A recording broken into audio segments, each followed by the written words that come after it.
when you get on a lake and you get a real hard thermocline set up, and you know when you get to 30 foot, there it is. I usually don't look past that.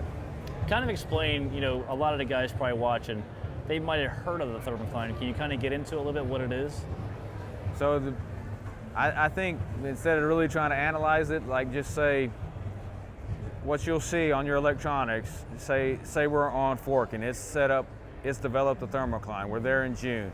When you get out to 20 foot, you see like a solid line of clutter. That's your thermocline.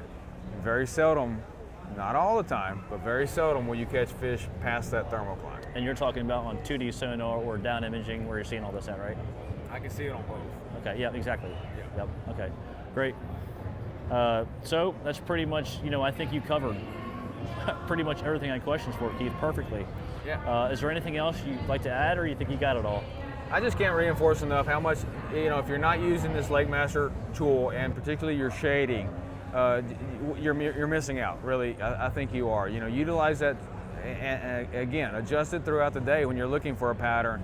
You'll be surprised at some of the details that maybe they didn't pop out to you earlier. When you change that shading, they really pop out to you, and you go check them out, and once you develop the pattern, how quickly you can follow that pattern. So how many times can you say, and maybe on Highland reservoirs, maybe a lot more, where maybe them fish are hovering around the creek channel on the bend? How many times you actually ran that pattern where you'd be like, oh man, I can just pull it up on the map and go spot to spot to spot, and it's all the same? Does that happen a lot or not that much? It happens quite a bit. If you get, just say for instance, like the weathers that we've had in Texas this year. So we've had a very cold January and February. Now we're getting a warming trend. So a lot of the fish are going to be doing the same thing. That's when you can really run a pattern. It's when you've had like a warming trend, then you get a cold front, a warming trend, a cold front, or just say vice versa. In the fall, you're getting the same type of situation. Then you have fish doing lots of different things. It becomes harder to run a pattern.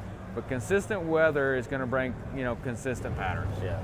Guys, I hope you enjoyed that. I learned a lot from that myself. Keith, thank you so much for coming out. I think everybody at Bass University can say thank you so much for what you just, kind of showed us on the mapping and all that stuff, and how important Lake Master is. Well, I appreciate it, Greg. And we went through quite a bit of information there, but hopefully it helps you catch more fish next time you're out.